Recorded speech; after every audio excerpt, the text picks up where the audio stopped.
अनुपात समानुपात के प्रश्न संग्रह 4.2 को आगे बढ़ाते हैं और 4.2 का अब हम गणित करने जा रहे हैं चौथे गणित में हमको काफ़ी सारे गणित दिए गए, जैसे करीब करीब 5 गणित दिए गए और 5 गणित में से हम दो गणित आपको समझाते हैं। इसका सबसे पहला गणित देखिए, हम पहले गणित पढ़ लेते। शाब्दिक प्रश्न है, इनको इबारती प्रश्न भी कहते हैं। इनके हल ज्ञात करते समय हम लोगों को थोड़ा सावधानी रखनी पड़ती है।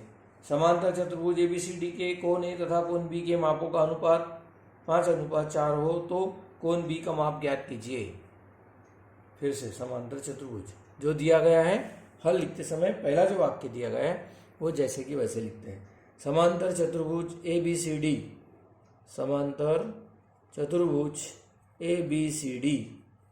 के कोण A तथा कोण B के मापों का अनुपात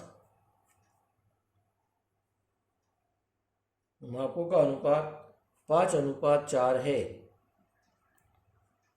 अगर आपको पिछले प्रश्न संग्रह का थोड़ा बहुत याद होगा तो हमने बताया थे समान गुणज शब्द के यूज किए थे, तो इसलिए उनके माप, किनके माप, कोण A तथा कोण B के माप, उनके माप कैसे रहेंगे, उनके माप क्रमशः 5x अंश तथा 4x अंश होंगे। समांतर चतुर्भुज ABCD के कोण AB के मापों का अनुपात 5:4 है। हमने क्या लिखे, उनके माप क्रमशः 5x अंश तथा 4x अंश होंगे, यानी 5:4, 5x यह समान गुणज है।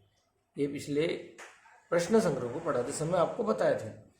अब समांतर चतुर्भुज की जो गुणधर्म है उसमें से एक गुणधर्म हमको यहाँ यूज करना है। समांतर चतुर्भुज के समांतर चतुर्भुज के संलग्न कोण ABCD समांतर चतुर्भुज है। इसमें कोण A का माप हमने बताया 5x अंश है और कोण B का माप 4x अंश है, ठीक है। और कोण A तथा कोण B कैसे संलग्न कोण है। तो अब समांतर चतुर्भुज के संलग्न कोण समपूरक होते हैं, अर्थात इन दोनों कोणों के मापों का योगफल 180 अंश होता है। तो हमको यहाँ पर शर्त लिखनी होगी कि समांतर चतुर्भुज कोण A तथा कोण B, समांतर चतुर्भुज ABCD के संलग्न कोण है और संलग्न कोण संपूरक होते हैं। संपूरक का अर्थ आपको पता है, जिन दो कोणों के मापों का योगफल 180 अंश होता है उन्हें संलग्न कोण कहा जाता है। तो समांतर चतुर्भुज ABCD के कोण A तथा कोण B संलग्न कोण है, इसलिए कोण A तथा कोण B इन दोनों कोणों के मापों का योगफल 180 अंश होगा। कोण A का माप हमने कितना लिखा है, देखिए 5x अंश और कोण B का 4x अंश, 5x अंश और 4x अंश बराबर 180 अंश। 5x धन 4x कितने अंश हो गए, 9x अंश बराबर 180, और इसलिए x बराबर 180/9, यानी x का मान हमको मिल गया 20।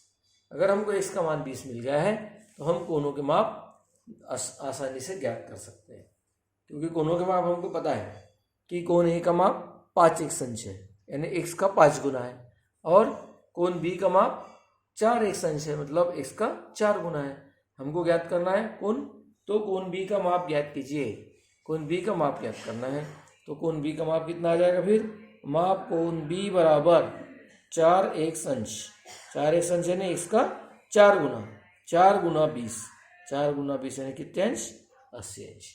ए का भी ज्ञात कर सकते हैं अगर चाहे तो, 20 गुना 5 यानी 100 अंश, और दोनों को मिलाएंगे, हम जोड़ेंगे तो 100 धन 80 बराबर 180 अंश मिल जाए।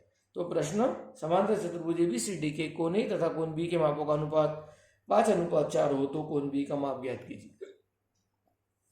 तो कोण B का माप आ गया 80 अंश, A का भी ज्ञात कर सकते हैं हम 100 अंश। इस तरह से आपको सरलतम गणित है जिसे आप लोग आसानी से हल कर सकते हैं। इसके बाद हम गणित नंबर आपको तीसरा बताते हैं। उसके पहले आप दूसरे गणित में एक बात ध्यान रखिए, आपको समांतर चतुर्भुज के जो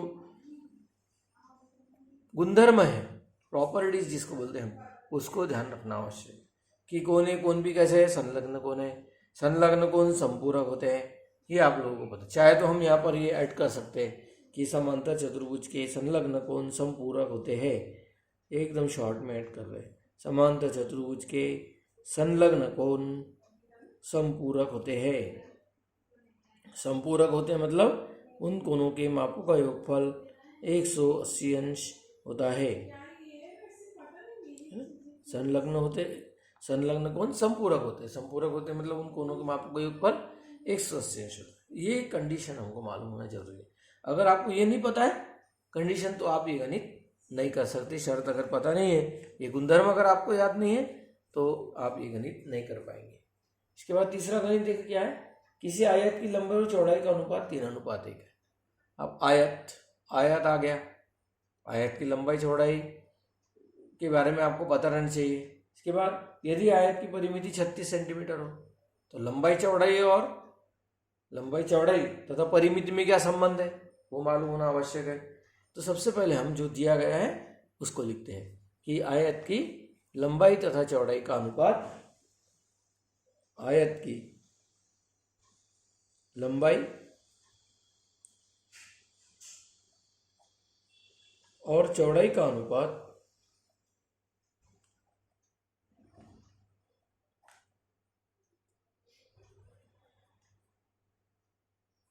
4:1 है। अब आपको एक कंडीशन समझना पड़ेगा, जैसे पिछले इसमें जैसे अनुपात 5:4 दिया था कोनों के मापों का। अब यहाँ क्या दिया है, आयत की लंबाई तथा चौड़ाई का अनुपात 4:1। फिर लंबाई कितनी रहेंगी समान गुणज के अनुसार, 4x सेंटीमीटर, और चौड़ाई रहेगी 1x सेंटीमीटर। तो वो हम यहाँ लिख लेते हैं। इसलिए आयत की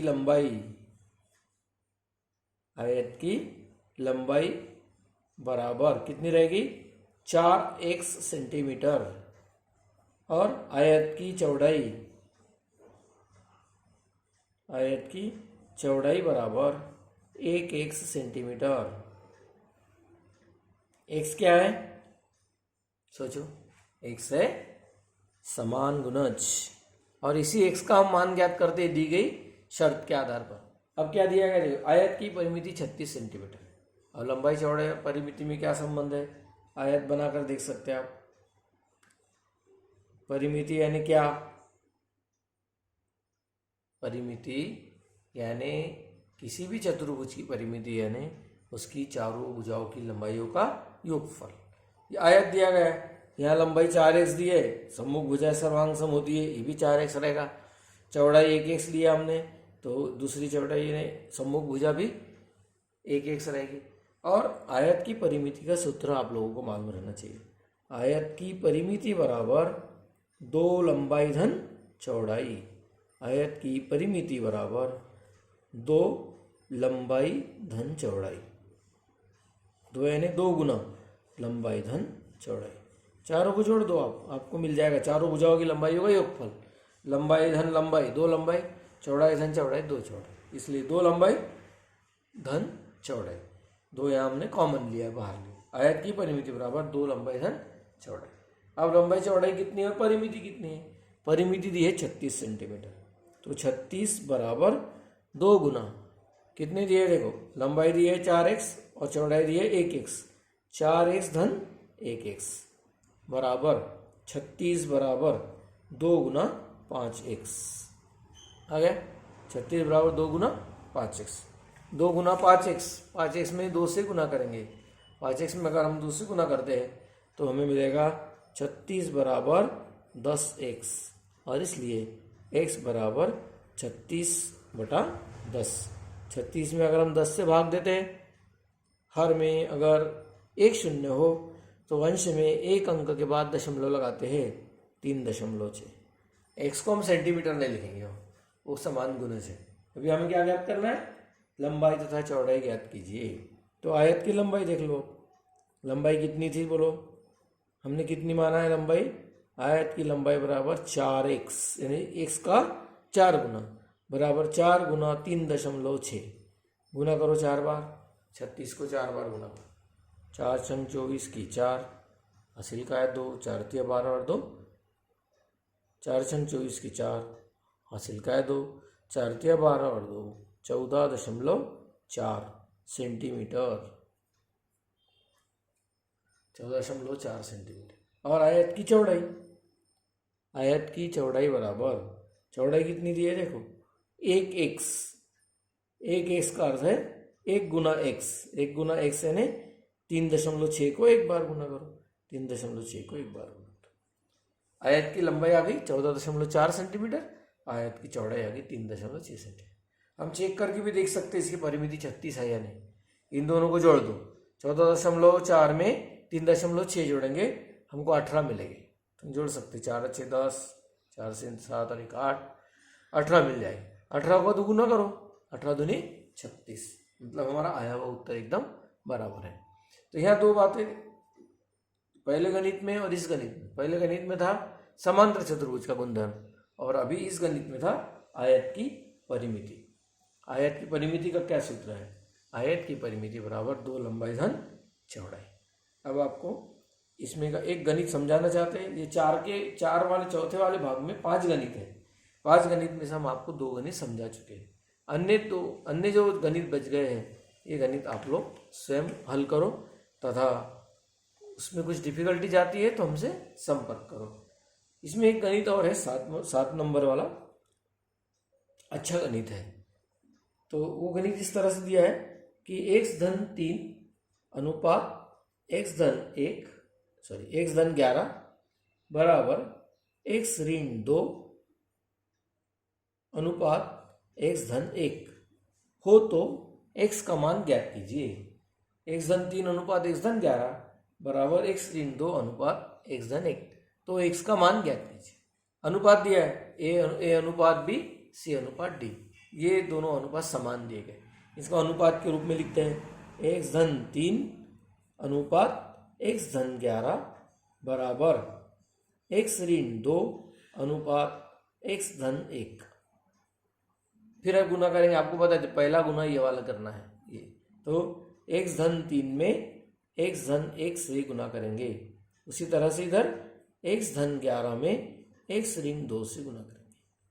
देखो गुना करते, x गुना x वर्ग, 2 अष्टक का गुना कैसे करते हैं आप लोगों को पता है, x में x से गुना करेंगे x का घात 2 x वर्ग, x में 1 से गुना करेंगे 1x, यानी पहले कोष्टक की पहली संख्या को दूसरे कोष्टक की दोनों संख्याओं से ही गुना करेंगे, इसके बाद पहले कोष्टक की दूसरी संख्या को दूसरे कोष्टक के दोनों संख्याओं से गुना करेंगे, 3 गुना x 3x धन 3 गुना 1 3, ठीक है। अगला इधर वाले दोनों कोष्टक का गुना करेंगे, x में x से गुना करेंगे x वर्ग धन 1 में x से गुना करेंगे 1x, ठीक है। इसी प्रकार से x में ऋण 2 से गुना करेंगे ऋण 2x और 1 में ऋण 2 से गुना करेंगे, हमको ऋण 2 प्राप्त होगा। अब देखो x वर्ग अलग अलग पक्षों में समान संख्याएं समान चिन्ह वाली हो तो हम उन्हें काट सकते हैं या उन्हें हम कैंसिल कर सकते हैं। अब 1x धन 3x, कितने x हो गए 4x धन 3 बराबर 1x ऋण 2x, 1 ऋण 2, बड़ी संख्या में से छोटी संख्या घटाकर उत्तर को बड़ी संख्या का चिन्ह लगाएंगे, 2 में से 1 घटाएंगे 1 आएगा, बड़ी संख्या को ऋण चिन्ह होने के कारण ऋण 1x ऋण 2।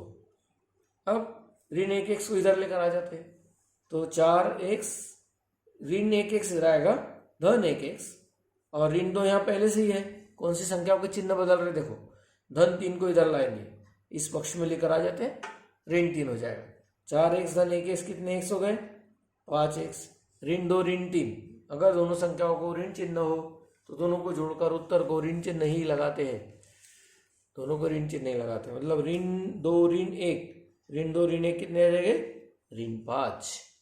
देखो ये सब कैलकुलेशन समझो अच्छे से, 2 कोष्टक का गुना कैसे करना, उसके बाद दोनों पक्षों में समान संख्या समान चिन्ह वाली हो तो कैंसिल किए, फिर एक एक्स में 3x जोड़ने पर 4x मिला, धन 3, 1x ऋण 2x करने पर बड़ी संख्या का चिन्ह लगाएंगे, ऋण 1x और ऋण 2, फिर ऋण 1x को इस पक्ष में लेकर आए, धन चिन्ह बदल जाएगा उसका, ऋण 1x धन 1x हो जाएगा, धन 3 को इस पक्ष में ले जाएंगे, ऋण 3 हो जाएगा। ये ऋण 2 ऑलरेडी इसको यहाँ इधर से इसका पक्ष हमने बदले नहीं है, इसको दूसरे पक्ष में नहीं लेकर है, इसलिए इसको जैसे कि वैसे लिखे।